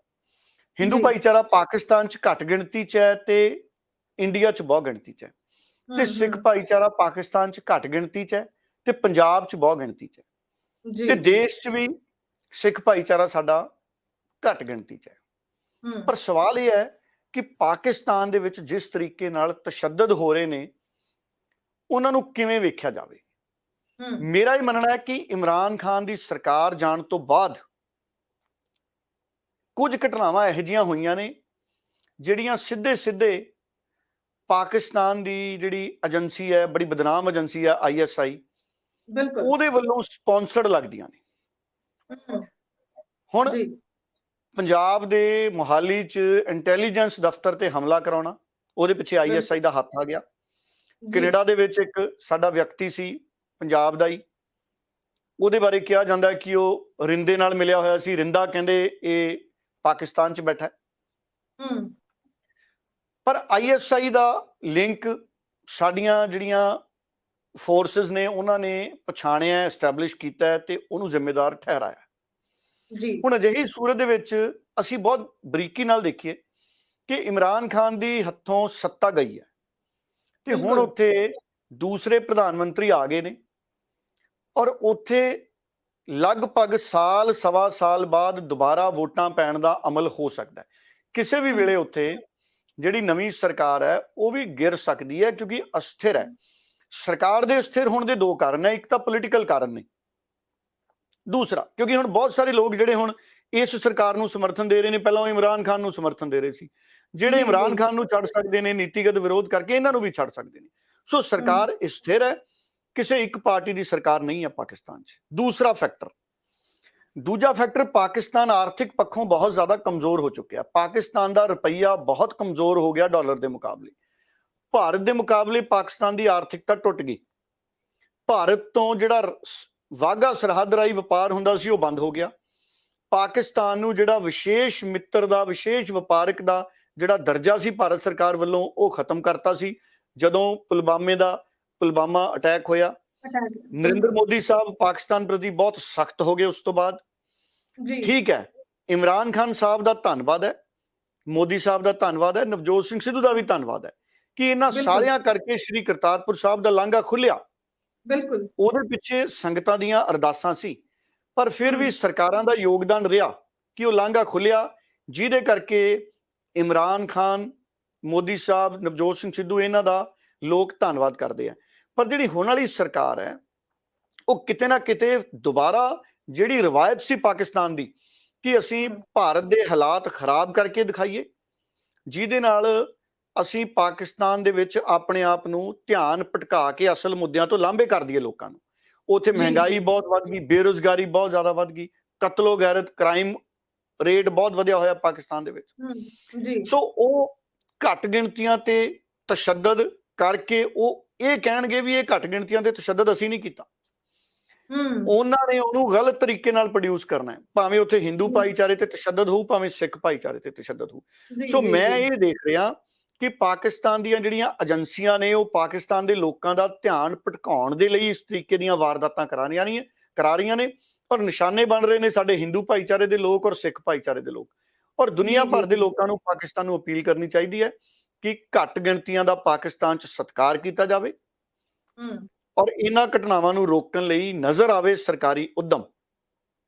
ਔਰ ਸਾਡੇ ਸਾਰੇ ਪਾਸਿਓਂ ਨਿਖੇਧੀ ਹੋਈ ਹੈ। ਬੀਜੇਪੀ ਨੇ ਨਿਖੇਧੀ ਕੀਤੀ, ਕਾਂਗਰਸ ਨੇ, ਸੁਖਬੀਰ ਬਾਦਲ ਨੇ ਟਵੀਟ ਕੀਤਾ, ਨਵਜੋਤ ਸਿੰਘ ਸਿੱਧੂ ਨੇ ਵਿਰੋਧ ਕੀਤਾ, ਭਾਰਤੀ ਜਨਤਾ ਪਾਰਟੀ ਨੇ ਬੜਾ ਸਖਤ ਵਿਰੋਧ ਕੀਤਾ, ਮਨਜਿੰਦਰ ਸਿਰਸਾ ਨੇ ਵਿਰੋਧ ਕੀਤਾ। ਔਰ ਪਾਕਿਸਤਾਨ, ਮੈਨੂੰ ਇਹ ਲੱਗਦਾ ਕਿ ਡਿਪਲੋਮੈਟਿਕ ਪੱਧਰ ਤੇ ਵੀ ਸਾਡੀ ਸਰਕਾਰ ਵੱਲੋਂ ਪਾਕਿਸਤਾਨ ਨਾਲ ਵਿਰੋਧ ਜਤਾਇਆ ਜਾਏਗਾ ਔਰ ਉਹਨਾਂ ਨੂੰ ਕਿਹਾ ਜਾਏਗਾ ਕਿ ਤੁਸੀਂ ਘੱਟ ਗਿਣਤੀਆਂ ਦੇ ਜਿਹੜੇ ਹਿੱਤ ਨੇ ਉਹ ਸੁਰੱਖਿਅਤ ਰੱਖੋ। ਦੇਖੋ ਦੋ ਕਾਰਨ ਨੇ। ਜਿਹੜਾ ਪਾਕਿਸਤਾਨ ਦਾ ਆਵਾਮ ਹੈ, ਹੁਣ ਪਾਕਿਸਤਾਨ ਦੇ ਕਿੰਨੇ ਨਾਗਰਿਕ ਨੇ ਉਹ ਕੈਨੇਡਾ 'ਚ ਨੇ, ਅਮਰੀਕਾ 'ਚ ਨੇ, ਉਹਨਾਂ ਦਾ ਭਾਰਤੀਆਂ ਨਾਲ, ਪੰਜਾਬੀਆਂ ਨਾਲ, ਗੁਜਰਾਤੀਆਂ ਨਾਲ, ਸਾਡੇ ਦਿੱਲੀ ਵਾਲਿਆਂ ਨਾਲ ਕਿੰਨਾ ਪਿਆਰ ਹੈ। ਪਾਕਿਸਤਾਨ ਦੇ ਆਮ ਆਵਾਮ ਦਾ ਹਿੰਦੁਸਤਾਨ ਦੇ ਆਮ ਆਵਾਮ ਨਾਲ ਕਿੰਨੀ ਮੁਹੱਬਤ ਹੈ। ਦੁਨੀਆ ਦੇ ਸਾਰੇ ਮੁਲਕਾਂ 'ਚ ਰਹਿੰਦੇ ਨੇ ਇਕੱਠੇ, ਕਦੀ ਕੋਈ ਇਸ ਤਰੀਕੇ ਦੀ ਤਣਾਅ ਦੀ ਘਟਨਾ ਨਹੀਂ ਸਾਹਮਣੇ ਆਈ। ਸੋ ਇਸ ਕਰਕੇ ਜੋ ਕੁਝ ਹੋ ਰਿਹਾ ਪਾਕਿਸਤਾਨ 'ਚ, ਉਹਦੇ ਪਿੱਛੇ ਉਹਨਾਂ ਦੀ ਖੁਫੀਆ ਏਜੰਸੀਆਂ ਕਿਤੇ ਨਾ ਕਿਤੇ ਜ਼ਿੰਮੇਦਾਰ ਨੇ, ਜਿਹੜੀਆਂ ਰਾਜਨੀਤਿਕ ਲਾਹਾ ਲੈਣ ਲਈ ਜਾਣਬੁੱਝ ਕੇ ਅਜਿਹੀਆਂ ਘਟਨਾਵਾਂ ਨੂੰ ਅੰਜਾਮ ਦੇ ਰਹੀਆਂ ਨੇ ਜਾਂ ਉਹਨਾਂ ਨੂੰ ਹਵਾ ਦੇ ਰਹੀਆਂ ਨੇ। ਬਿਲਕੁਲ ਮੇਰਾ ਜੀ, ਬਿਲਕੁਲ ਸਹੀ ਗੱਲ ਤੁਸੀਂ ਕਹੀ ਹੈ। ਸੋ ਵਾਕਈ ਬਹੁਤ ਨਿੰਦਣਯੋਗ ਘਟਨਾ, ਬਹੁਤ ਦੁਖਦਾਈ ਘਟਨਾ ਸੀ, ਇਸ ਨੂੰ ਕਹਿ ਸਕਦੇ ਹਾਂ, ਤੇ ਜਿਸਦਾ ਸਾਰੇ ਪਾਸੇ ਹੀ ਵਿਰੋਧ ਵੀ ਕੀਤਾ ਜਾ ਰਿਹਾ ਕਿ ਇਸ ਵੱਲ ਉਚੇਚਾ ਧਿਆਨ ਜ਼ਰੂਰ ਦੇਣਾ ਚਾਹੀਦਾ ਹੈ। ਅਗਲੀ ਖਬਰ ਜੋ ਅਸੀਂ ਗੱਲ ਕਰ ਲਈਏ ਕਿ ਸਾਡੇ ਦੇਸ਼ ਦੇ ਜੀ, ਮੈਂ ਇੱਕ ਸ਼ਬਦ ਹੋਰ ਜੋੜਦਾ। ਤੁਸੀਂ ਦੇਖੋ, ਜੀ ਜਦੋਂ ਦੀ ਆਮ ਆਦਮੀ ਪਾਰਟੀ ਦੀ ਸਰਕਾਰ ਬਣੀ ਹੈ, ਜੀ ਉਸੇ ਵੇਲੇ ਇਮਰਾਨ ਖਾਨ ਗੱਦੀ ਤੋਂ ਮੁਕਤ ਹੋਏ ਨੇ ਔਰ ਨਵੀਂ ਸਰਕਾਰ ਉੱਥੇ ਆਈ ਹੈ। ਔਰ ਬਿਲਕੁਲ ਤੁਸੀਂ ਦੇਖੋ, ਡਰੋਨ ਦੀਆਂ ਘਟਨਾਵਾਂ ਵੱਧ ਗਈਆਂ। ਆਏ ਦਿਨ ਸਾਨੂੰ ਡਰੋਨ ਦਿਖਦਾ ਸਰਹੱਦ ਤੇ, ਬਿਲਕੁਲ ਔਰ ਇੰਟੈਲੀਜੈਂਸ ਦੀ ਹਿੰਸਾ ਹੋ ਗਈ। ਤੁਸੀਂ ਦੇਖੋ ਕਿੰਨੇ ਉਹ ਡਰੋਨ ਦੇ ਜ਼ਰੀਏ ਨਸ਼ਾ ਭੇਜ ਰਹੇ ਨੇ, ਹਥਿਆਰ ਭੇਜ ਰਹੇ ਨੇ, ਅਸਲਾ ਭੇਜ ਰਹੇ ਨੇ। ਸੋ ਇਹ ਘਟਨਾਵਾਂ ਇਸੇ ਕਰਕੇ ਵਧੀਆਂ ਨੇ ਕਿਉਂਕਿ ਉੱਥੇ ਸਰਕਾਰ ਬਣੀ ਹੈ, ਬਦਲੀ ਹੈ, ਔਰ ਆਉਂਦੇ ਸਮੇਂ 'ਚ ਉੱਥੇ ਚੋਣਾਂ ਨੇ। ਜੀ ਬਿਲਕੁਲ ਸਹੀ ਗੱਲ ਹੈ। ਔਰ ਅਗਰ ਅਸੀਂ ਅੱਗੇ ਗੱਲ ਕਰੀਏ, ਸਾਡੇ ਦੇਸ਼ ਦੇ ਪ੍ਰਧਾਨ ਮੰਤਰੀ ਨਰਿੰਦਰ ਮੋਦੀ ਤੇ ਯੋਗੀ ਆਦਿੱਤਿਆਨਾਥ ਦੇ ਘਰ ਡਿਨਰ ਤੇ ਜਾ ਰਹੇ ਨੇ, ਤੇ ਡਿਨਰ ਤੇ ਇਕੱਠੇ ਹੋਣਾ ਕੀ ਕਿਸ ਤਰ੍ਹਾਂ ਦੀ ਸਿਆਸਤ ਇਸ ਨੂੰ ਵੀ ਅਸੀਂ ਮੰਨ ਸਕਦੇ ਹਾਂ, ਕਿਉਂਕਿ ਡਿਨਰ ਇੱਕ ਬਹੁਤ ਇੱਕ ਚੰਗਾ ਇੱਕ ਮੌਕਾ ਬਣ ਜਾਂਦਾ ਹੈ ਜਦੋਂ ਸਿਆਸਤ ਬਾਰੇ ਵੀ ਜ਼ਿਕਰ ਕੀਤਾ ਜਾ ਸਕਦਾ, ਅਗਲੀ ਰਣਨੀਤੀ ਬਾਰੇ ਵੀ ਗੱਲਾਂ ਕੀਤੀਆਂ ਜਾ ਸਕਦੀਆਂ, ਤੇ ਦੇਸ਼ ਨੂੰ ਕਿਸ ਲੀਹ ਵੱਲ ਲੈ ਕੇ ਜਾਣਾ ਉਸ ਬਾਰੇ ਵੀ ਚਰਚਾ ਹੋ ਸਕਦੀ ਹੈ। ਕਿਸ ਤਰੀਕੇ ਨਾਲ ਦੇਖਦੇ ਹੋ ਇਸ ਨੂੰ ਵੀ? ਦੇਖੋ, ਦੋ ਚੀਜ਼ਾਂ ਨੇ। ਪਹਿਲਾਂ ਤਾਂ ਅੱਜ ਬੁੱਧ ਪੂਰਨਿਮਾ ਹੈ ਜੀ ਔਰ ਅੱਜ 16 ਮਈ ਬੁੱਧ ਪੂਰਨਿਮਾ ਹੈ, ਬੜਾ ਪਵਿੱਤਰ ਦਿਨ ਹੈ। ਔਰ ਅੱਜ ਦੇ ਮੌਕੇ ਪ੍ਰਧਾਨ ਮੰਤਰੀ ਨਰਿੰਦਰ ਮੋਦੀ ਜੀ ਭਗਵਾਨ ਬੁੱਧ ਦੀ ਜਨਮ ਸਥਲੀ ਨੇਪਾਲ ਦੇ ਲੁੰਬੀਨਾ ਇਲਾਕੇ ਦੇ ਵਿੱਚ ਜਾਣਗੇ। ਤੇ ਲੁੰਬੀਨਾ ਸ਼ਹਿਰ ਹੈ, ਲੁੰਬੀਨੀ, ਉੱਥੇ ਜਾਣਗੇ ਪ੍ਰਧਾਨ ਮੰਤਰੀ ਸਾਹਿਬ। ਉੱਥੇ ਆਪਣੀ ਆਸਥਾ ਪ੍ਰਗਟ ਕਰਨਗੇ। ਔਰ ਜਦੋਂ ਨੇਪਾਲ ਤੋਂ ਵਾਪਸ ਆਉਣਗੇ ਤੇ ਉਹਨਾਂ ਨੇ ਉੱਤਰ ਪ੍ਰਦੇਸ਼ ਦੇ ਜ਼ਰੀਏ ਆਉਣਾ ਜੀ। ਤੇ ਜਦੋਂ ਸਰਕਾਰ ਦੂਜੀ ਵਾਰ ਬਣੀ ਹੈ ਆਦਿੱਤਿਆਨਾਥ ਯੋਗੀ ਦੀ, ਉਸ ਤੋਂ ਬਾਅਦ ਪ੍ਰਧਾਨ ਮੰਤਰੀ ਸਾਹਿਬ ਇੱਕ ਵਾਰ ਵੀ ਉਹਨਾਂ ਦੇ ਘਰ ਨਹੀਂ ਗਏ। ਸੋ ਇਸ ਕਰਕੇ ਉਹ ਦੂਜੀ ਵਾਰੀ ਮੁੱਖ ਮੰਤਰੀ ਬਣਨ ਤੇ ਉਹਨਾਂ ਨੂੰ ਵਧਾਈ ਵੀ ਦੇ ਸਕਦੇ ਨੇ। ਉਹਨਾਂ ਦੇ ਘਰ ਇੱਕ ਤਰੀਕੇ ਦੀ ਫੇਰੀ ਪਾ ਰਹੇ ਨੇ ਮੋਦੀ ਸਾਹਿਬ, ਕਿਉਂਕਿ ਰਾਹ ਦੇ ਵਿੱਚ ਉਹਨਾਂ ਦਾ ਜਿਹੜਾ ਪ੍ਰੋਗਰਾਮ ਹੈ ਬਣ ਰਿਹਾ। ਸੋ ਯੂਪੀ ਦੇ 52 ਦੇ ਕਰੀਬ ਮੰਤਰੀ ਨੇ, ਉਹਨਾਂ ਨੂੰ ਵੀ ਬੁਲਾਇਆ ਗਿਆ। ਦੋਨੇ ਡਿਪਟੀ ਸੀਐਮ ਬੁਲਾਏ ਗਏ ਨੇ, ਕੇਸ਼ਵ ਪ੍ਰਸਾਦ ਮੌਰਿਆ ਬੁਲਾਏ ਗਏ ਨੇ, ਬ੍ਰਜੇਸ਼ ਪਾਠਕ ਨੂੰ ਵੀ ਬੁਲਾਇਆ ਗਿਆ। ਸੋ ਪ੍ਰਧਾਨ ਮੰਤਰੀ ਸਾਹਿਬ ਡਿਨਰ ਕਰਨਗੇ। ਸੋ ਇਹਦੇ ਲਈ ਖਾਸ ਇੰਤਜ਼ਾਮ ਕੀਤੇ ਗਏ ਨੇ। ਕੋਈ ਬਹੁਤ ਪੋਲੀਟੀਕਲ ਪ੍ਰੋਗਰਾਮ ਨਹੀਂ ਹੈ, ਇਹ ਇੱਕ ਸ਼ਿਸ਼ਟਾਚਾਰ ਵਾਲੀ ਮੁਲਾਕਾਤ ਕਹਿ ਲਓ। ਜਿਵੇਂ ਸਾਡਾ ਰਿਵਾਜ ਹੈ ਕਿ ਖੁਸ਼ੀ ਦੇ ਮੌਕੇ ਅਸੀਂ ਘਰੇ ਜਾ ਕੇ ਵਧਾਈਆਂ ਦੇ ਕੇ ਆਉਂਦੇ ਹਾਂ, ਤੇ ਦੁੱਖ ਦੇ ਮੌਕੇ ਅਸੀਂ ਸ਼ਰੀਕ ਹੁੰਦੇ ਹਾਂ ਦੁੱਖ ਦੇ ਵਿੱਚ ਜਾ ਕੇ। ਜੀ ਸੋ ਇਹ ਖੁਸ਼ੀ ਦਾ ਮੌਕਾ। ਜੀ ਬਿਲਕੁਲ। ਸੋ ਅੱਜ ਆਪਾਂ ਤੇ ਸਾਰੀਆਂ ਜੋ ਖਾਸ ਖਬਰਾਂ ਸਨ ਉਸ ਉੱਪਰ ਚਰਚਾ ਜ਼ਰੂਰ ਕੀਤੀ ਹੈ। ਸਮਾਂ ਸਾਨੂੰ ਹੋਰ ਇਜਾਜ਼ਤ ਨਹੀਂ ਦੇ ਰਿਹਾ, ਪਰ ਫਿਰ ਅਗਲੇ ਪ੍ਰੋਗਰਾਮ ਵਿੱਚ ਹੋਰ ਖਬਰਾਂ ਲੈ ਕੇ ਹਾਜ਼ਰ ਫਿਰ ਹੋਵਾਂਗੇ, ਫਿਰ ਚਰਚਾ ਉਹਨਾਂ ਤੇ ਕਰਾਂਗੇ। ਤੇ ਡੱਲਾ ਜੀ, ਤੁਹਾਡਾ ਬਹੁਤ ਬਹੁਤ ਧੰਨਵਾਦ। ਇਹਨਾਂ ਸਾਰੀਆਂ ਖਬਰਾਂ ਦੇ ਉੱਪਰ ਤੁਸੀਂ ਵਿਸਥਾਰ ਦੇ ਵਿੱਚ ਚਰਚਾ ਕੀਤੀ, ਸਾਡੇ ਦਰਸ਼ਕਾਂ ਤੱਕ ਪੂਰੀ ਜਾਣਕਾਰੀ ਪਹੁੰਚਾਈ ਹੈ। ਤੁਹਾਡਾ ਬਹੁਤ ਬਹੁਤ ਧੰਨਵਾਦ ਡੱਲਾ ਜੀ। ਹਾਂ, ਇਸ ਨਾਲ ਹੀ ਆਪਣੇ ਦਰਸ਼ਕਾਂ ਦਾ ਵੀ ਧੰਨਵਾਦ ਕਰਦੇ ਹਾਂ ਜੋ ਹਰ ਵਾਰੀ ਸਾਡੇ ਇਸ ਪ੍ਰੋਗਰਾਮ ਦੇ ਨਾਲ ਜੁੜਦੇ ਨੇ ਤੇ ਕਮੈਂਟਸ ਜ਼ਰੀਏ ਆਪਣੇ ਸੁਝਾਅ ਸਾਡੇ ਤੱਕ ਪਹੁੰਚਾਉਂਦੇ ਨੇ। ਇਸ ਦੇ ਨਾਲ ਹੀ ਮੈਨੂੰ ਯਾਨੀ ਕਿ ਹਰਜੋਤ ਕੌਰ ਨੂੰ ਵੀ ਦਿਓ ਇਜਾਜ਼ਤ। ਧੰਨਵਾਦ।